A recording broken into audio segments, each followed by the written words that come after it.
ಮಗ ಮೊದಲಿಗೆ ಎಲ್ಲರಿಗೂ ಗಣರಾಜ್ಯೋತ್ಸವದ ಹಾರ್ದಿಕ ಶುಭಾಶಯಗಳು. ಒಂದು T20 ಮ್ಯಾಚ್ ಹೆಂಗಿರ್ಬೇಕು ಅಂತ ಕೇಳಿದ್ರೆ ನಿನ್ನೆ ಮ್ಯಾಚ್ ನೋಡ್ಬೇಕು ಅಂತಾನೆ ಹೇಳ್ತೀನಿ. ಆ ಲೆವೆಲ್ ಇತ್ತು ಮಗ ಮ್ಯಾಚ್. ಯಾವ ಕಡೆ ಹೋಗುತ್ತೆ ಅಂತಾನೆ ಗೊತ್ತಾಗ್ತಾ ಇರ್ಲಿಲ್ಲ ಕೊನೆ ತನಕ. ಈ ಮ್ಯಾಚ್ ಒಂಥರ ತೂಗುಯ್ಯಾಲೆ ತರಾನೇ ಇತ್ತು. ಸ್ವಲ್ಪ ಟೈಮ್ ಇಂಗ್ಲೆಂಡ್ ವಿನ್ ಆಗ್ತಾರೆ ಅನ್ಕೊಂಡ್ರೆ ಇನ್ ಸ್ವಲ್ಪ ಟೈಮ್ ಇಂಡಿಯಾ ವಿನ್ ಆಗ್ತಾರೆ ಅಂತ ಅನ್ಸ್ತಾ ಇತ್ತು. ಆಮೇಲೆ ಈ ಮ್ಯಾಚ್ ನ ಹೀರೋ ತಿಲಕ್ ವರ್ಮಾ ಬಗ್ಗೆ ಮಾತಾಡ್ಲೇಬೇಕು. ಬನ್ನಿ ಮಗ, ಹಾಗಾದ್ರೆ ಮ್ಯಾಚ್ ಬಗ್ಗೆ ನೋಡ್ತಾ ಹೋಗುವ. ನೀವಿನ್ನು ನಮ್ ಚಾನಲ್ ಗೆ ಸಬ್ಸ್ಕ್ರೈಬ್ ಆಗಿಲ್ಲ ಅಂದ್ರೆ ಬೇಗ ಸಬ್ಸ್ಕ್ರೈಬ್ ಆಗಿ ಮಗ. ನಿನ್ನೆ ಮತ್ತೆ ಇಂಡಿಯಾದವರೇ ಟಾಸ್ ವಿನ್ ಆಗ್ಬಿಟ್ಟು ಫೀಲ್ಡಿಂಗ್ ನ ಆಯ್ಕೆ ಮಾಡ್ಕೊಂಡಿದ್ದು MA ಚಿದಂಬರಂ ಸ್ಟೇಡಿಯಂ ಚೆನ್ನೈನಲ್ಲಿ. ಇದು ಸ್ಪಿನ್ನಿಗ್ ಅಂತಾನೆ ಹೆಸರುವಾಸಿಯಾದ ಒಂದು ಸ್ಟೇಡಿಯಂ. ಆದ್ರೆ ನಿನ್ನೆ ಮಾತ್ರ ಹೆವಿ ಬೌನ್ಸಿ ಆಗ್ತಾ ಇತ್ತು. ಬರೀ ಸ್ಪಿನ್ ಮಾತ್ರ ಅಲ್ಲ ಗುರು, ಇಲ್ಲಿ ಪೇಸ್ ಅಟ್ಯಾಕ್ ಕೂಡ ಸಖತ್ತಾಗಿ ವರ್ಕ್ ಆಗುತ್ತೆ ಅಂತ ನಿನ್ನೆ ಗೊತ್ತಾಯ್ತು. ನಿನ್ನೆ ನಮ್ಮ ಸ್ಕ್ವಾಡ್ ಅಲ್ಲಿ ಧ್ರುವ್ ಜುರಲ್ ಜೊತೆಗೆ ವಾಷಿಂಗ್ಟನ್ ಸುಂದರ್ನ ಒಳಗ್ ತಂದಿದ್ದು. ಇಂಗ್ಲೆಂಡ್ ಅವರು ಬ್ಯಾಟಿಂಗ್ ಗೆ ಬಂದಾಗ ಯಾಕೆ ನಮ್ಮ ಹರ್ಷದೀಪ್ ಸಿಂಗ್ ಹೊಸ ಬಾಲ್ ಅಲ್ಲಿ ತುಂಬಾ ಎಫೆಕ್ಟಿವ್ ಅಂತ ಮತ್ತೆ ತೋರಿಸಿದ್ದು. ಫಸ್ಟ್ ಓವರ್ ಅಲ್ಲಿ ಈ ವ್ಯಕ್ತಿಗೆ ವಿಕೆಟ್ ಬೀಳೋದು ಮ್ಯಾಂಡೇಟರಿ ಆಗಿಬಿಟ್ಟಿದೆ. ನಮ್ಮ ಸಿಂಗ್ ಅವರು ಫಿಲಿಪ್ ಸಾಲ್ಟ್ ಗೆ ಏನ್ ಗುರೋದು ಸೆಟಪ್ ಮಾಡಿದ್ದು. ಫಿಲಿಪ್ ಸಾಲ್ಟ್ ಬ್ಯಾಟ್ ಇಂದ ಯಾಕೋ ರನ್ಸೇ ಬರ್ತಾ ಇಲ್ಲ. ಇದು RCB ಫ್ಯಾನ್ಸಿಂಗ್ ಅಂತೂ ಸಿಕ್ಕಾಪಟ್ಟೆ ದುಃಖ ಆಗುತ್ತೆ. ಅದಾದ್ಮೇಲೆ ವಾಷಿಂಗ್ಟನ್ ಸುಂದರ್ನ ಫಸ್ಟ್ ಓವರ್ ಅಲ್ಲೇ ವಿಕೆಟ್ ಸಿಕ್ತು. ಅದಾದ್ಮೇಲೆ ಮಗ ಹ್ಯಾರಿ ಬ್ರೂಕ್ ಆಗ್ಲಿ ಲಿವಿಂಗ್ ಸ್ಟೋನ್ ಆಗ್ಲಿ ಕಾಂಟ್ರಿಬ್ಯೂಷನ್ಸ್ ಮಾಡಕ್ಕೆ ಆಗಿಲ್ಲ. ಇಂಗ್ಲೆಂಡ್ ಬ್ಯಾಟರ್ಸ್ ಗೆ ಇಂಡಿಯನ್ ಸ್ಪಿನ್ನರ್ಸ್ ವಿರುದ್ಧ ಆಡಕ್ಕೆ ಬರಲ್ಲ ಅಂತ ಕ್ಲಿಯರ್ ಆಗಿ ಗೊತ್ತಾಗ್ತಾ ಇದೆ. ಆದ್ರೆ ಇಂಡಿಯನ್ ಸ್ಪಿನ್ ದಾಳಿ ವಿರುದ್ಧ ನೀಟಾಗಿ ಕನೆಕ್ಟ್ ಮಾಡ್ತಾ ಇರೋದು ಅಂದ್ರೆ ಜಾಸ್ ಬಟ್ಲರ್ ಮಾತ್ರ. ಅದಕ್ಕೆ ಅವ್ರನ್ನ ಜಾಸ್ತಿ ಬಾಸ್ ಅಂತೀವಿ. ಇಡೀ ಅವರ ಟೀಮ್ ಇಂದ ಬರೀ ಜಾಸ್ ಬಟ್ಲರ್ ಬ್ಯಾಟ್ ಇಂದ ಮಾತ್ರ ರನ್ಸ್ ಬರ್ತಾ ಇದೆ. ಇದು ಇಂಗ್ಲೆಂಡ್ ಗೆ ಸಖತ್ ಹೊಡ್ತಾ ಬೀಳ್ತಾ ಇದೆ. ಅದಾದ್ಮೇಲೆ ಯಾರಿಂದಾದ್ರೂ ರನ್ಸ್ ಬಂದಿಲ್ಲ.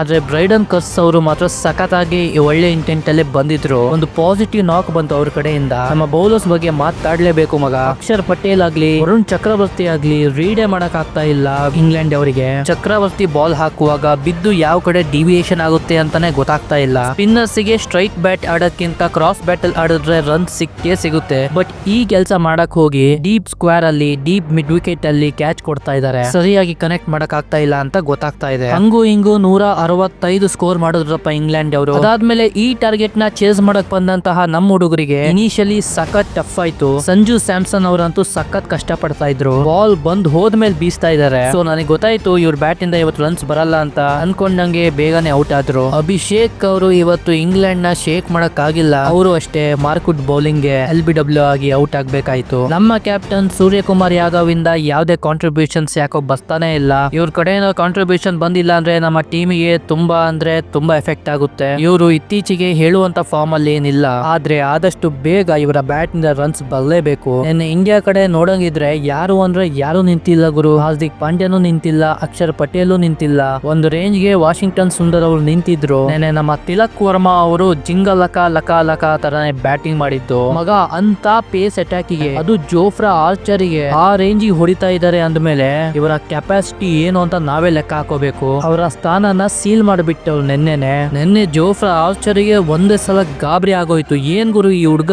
ನಿನ್ನೆ ತಿಲಕ್ ಅವರು ಮೆಚುರಿಟಿನ ತುಂಬಾ ತೋರಿಸಿದ್ರು. ಒಂದ್ ಕಡೆ ವಿಕೆಟ್ಸ್ ಹೋಗ್ತಾ ಇದ್ರು, ಇನ್ನೊಂದ್ ಕಡೆ ಕಚ್ಕೊಂಡು ಸ್ಕೋರ್ ಬೋರ್ಡ್ ನ ಕ್ಲಿಕ್ ಮಾಡ್ತಾ ಇದ್ರು. ಬೇಕಾದಾಗ ಮಾತ್ರ ಬೌಂಡ್ರೀಸ್ ನ ಹೊಡೆದು ಕೊನೆ ತನಕ ಮ್ಯಾಚ್ ನ ತಗೊಂಡ್ ಹೋದ್ರು. ಮಿಡ್ಲ್ ಅಲ್ಲಿ ತಿಲಕ್ ವರ್ಮಾ ಔಟ್ ಆಗಿದ್ರೆ ನಾವ್ ಈ ಮ್ಯಾಚ್ ನ ವಿನ್ ಆಗಕ್ ಆಗ್ತಾ ಇರ್ಲಿಲ್ಲ. ಇದಂತೂ ಶೋರ್ ಶಾಟ್ ಹೌದು. ಯಾವಾಗ ಹರ್ಷದೀಪ್ ಸಿಂಗ್ ಅವರ ವಿಕೆಟ್ ಬಿತ್ತು ನನಗೆ ಗಾಬರಿ ಆಗೋಯ್ತು ಮಗ ನಿಜವಾಗ್ಲು. ಎಲ್ಲಿ ನಾವ್ ಈ ಮ್ಯಾಚ್ ನ ಕಳ್ಕೊಂತೀವಿ ಅಂತ. ನೆನ್ನೆ ರವಿ ಬಿಷ್ಣೋಯ್ ಮಾತ್ರ ಸೈಕೋ ಸಖತ್ ಖುಷಿ ಆಯ್ತು ಅವ್ರ ಬ್ಯಾಟಿಂಗ್ ನೋಡ್ಬಿಟ್ಟು. ಹೌದು, ಬರೀ 9 ರನ್ಸ್ ರವಿ ಬಿಷ್ಣೋಯ್ ಹೊಡೆದಿದ್ದು. ಬಟ್ ಅದೆಂತ ಕ್ರೂಷಿಯಲ್ ಟೈಮ್ ಅಲ್ಲಿ ಬಂದಿದೆ ಅಂದ್ರೆ ಸೊ ಮ್ಯಾಚ್ ನ ಗೆಲ್ಲಕ್ಕೆ ಅದೇ 9 ರನ್ಸ್ ಕಾರಣ ಆಯ್ತು. ಬಟ್ ನಾವು ತಿಲಕ್ ವರ್ಮಾಗೆ ಕ್ರೆಡಿಟ್ ಕೊಡ್ಲೇಬೇಕು. ಸೊ ನೆಕ್ಸ್ಟ್ ಮ್ಯಾಚ್ ರಾಜ್ಕೋಟ್ ಅಲ್ಲಿ ಆಗ್ತಾ ಇದೆ. ಇಲ್ಲಿ ಇಂಗ್ಲೆಂಡ್ ಅವರು ವಿನ್ ಆಗಿಲ್ಲ ಅಂದ್ರೆ ಇಂಡಿಯಾದವರು ಸೀರೀಸ್ ನ ಸೀಲ್ ಮಾಡ್ದಂಗೆನೆ ಲೆಕ್ಕ.